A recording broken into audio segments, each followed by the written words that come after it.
जो पहला परिवार की इकाई स्थापन होगी उसमें सब सूर्यवंशी होंगे, एक भी दूसरे वंश का नहीं होगा। सच्चा सोना होगा, मिक्स तो होगा ही नहीं। फिर ये कहां से आ जाता है मिक्स? झूठ की मिक्सचरिटी कहां से हो जाती है? नहीं, सत्य के आज से ही आत्माएं ऊपर से उतरना शुरू हो जाती है। परंतु जो और आत्माएं उतरती हैं, बाप ने तो सत्य की स्थापना की, 100% सच्चा परिवार बनाया, लेकिन 100% सच्चे परिवार में बाद में जो भी आत्माएं उतरी वो सब नंबरवार झूठ लेकर के कम ताकत वाली उतरती है। पूरी पावर वाली, पूरी सच्चाई की पावर वाली नहीं उतरती। बाप तो आकर के सच्चा परिवार स्थापन कर देते हैं। कितनी आत्माओं का परिवार होता है? नहीं, 9 लाख में तो सब धर्म के बीज है। 108 में भी 9 और 12 का गुणा किया, 12 के 9 ग्रुप हैं।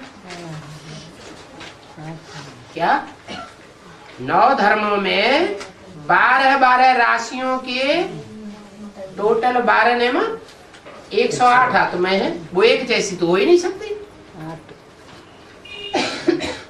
जो पहले सूर्यवंशी 12 हैं उनमें भी सब एक जैसे नहीं है। उनमें भी 3 प्रकार के हैं। एक है स्थापना करने वाले, दूसरे हैं विनाश करने वाले, और तीसरे हैं पालना करने वाले। 12 में भी 3 प्रकार के हैं। स्थापना करना भी अच्छा है, पालना करना भी अच्छा है, लेकिन विनाश करना तो अच्छा नहीं है। वो डिस्ट्रक्टिव आत्मा है।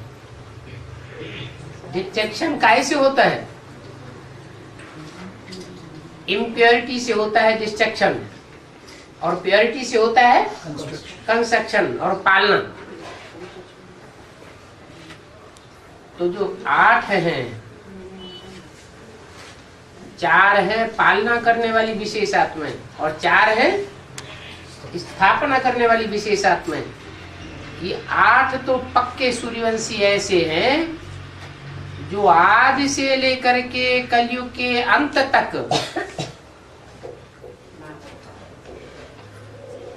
सच्चाई का साथ देने वाले हैं। माना सत्युग त्रेता में तो सत्य है ही, लेकिन द्वापर कलयुग में भी इन्होंने सच्चाई को ही फॉलो किया। सिर्फ आखिरी जन्म में जाकर के माया इनको पछाड़ देती है, और वो भी जरूरी है। अगर कोई नीचे नहीं गिरेगा तो ऊंचा भी नहीं हो सकता। अंधेरे का जिसको ज्ञान नहीं होगा उसको उजाले का भी ज्ञान नहीं हो सकता। अंधेरा और उजाला दोनों इस सृष्टि पर होते हैं। दिन में होता है तो रात भी होती है, दुख की दुनिया होती है तो सुख की दुनिया भी होती है। थोड़ा तो जरूर चाहिए। तो वो 8 आत्माएं ऐसी है जो धर्मराज से सजाएं नहीं खाती। क्यों नहीं खाती है? कारण क्या? जन्म जन्मांतर सच्ची होकर के रहती है, सच्चे काम किए हैं, झूठे काम नहीं किए। तो 63 जिन्होंने अच्छे काम किए, सच्चे काम किए, सत्य का साथ दिया, झूठ का साथ नहीं दिया, वो आखिरी जन्म में जब भगवान बाप आते हैं तो वो ऐसे कर्म नहीं करती जो 100 गुना पाप का बोझा उनका बढ़ता चला जाए। क्या? जब 100 गुना पाप का बोझा नहीं बढ़ेगा तो कहा जाता है बनी बनाई बन रही, अब कछु बननी ना। 63 जन्मों में भी उन्होंने अच्छा बनाया,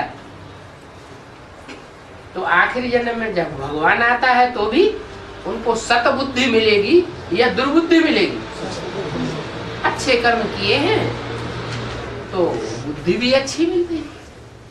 अच्छी बुद्धि होने के कारण भगवान बाप को जल्दी पहचान लेती, पहचानती भी है, फिर मानती भी है, फिर उसके बताए हुए रास्ते पर चलती भी है। इसलिए वो ऐसी 8 आत्माएं है जो धर्मराज के डंडे नहीं खाती। बाकी जो 9वीं आत्मा है वो कौन से ग्रुप से है?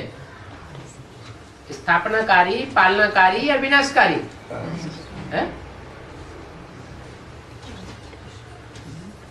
12 का ग्रुप है ना, पहला 12 सूर्यवंशी है ना पहले ग्रुप में, तो उनमें 4 है स्थापनाकारी, 4 है पालनाकारी और 4 है विनाशकारी। तो विनाशकारियों में से जो एक है वो 9वां, दूसरा है 10वां, तीसरा है 11वां और चौथा है 12वां। ये चारों आत्माएं पक्की सूर्यवंशी होने के बावजूद भी, बाप के डायरेक्ट बच्चे होने के बावजूद भी, पहले एडवांस ज्ञान लेने के बावजूद भी सजाएं खा जाते हैं। बस समझो यहीं से दुनिया का पतन हुआ।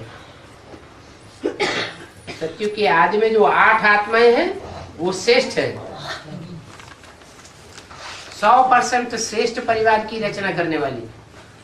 9वीं, 10वीं, 11वीं, 12वीं है सूर्यवंशी, लेकिन वो जब उतरते हैं तो कुछ न कुछ जैसे भरा घड़ा हुआ हो दूध का, और उसमें 1 बूंद सर्प का विष डाल दिया जाए तो सारा क्या हो सकता है?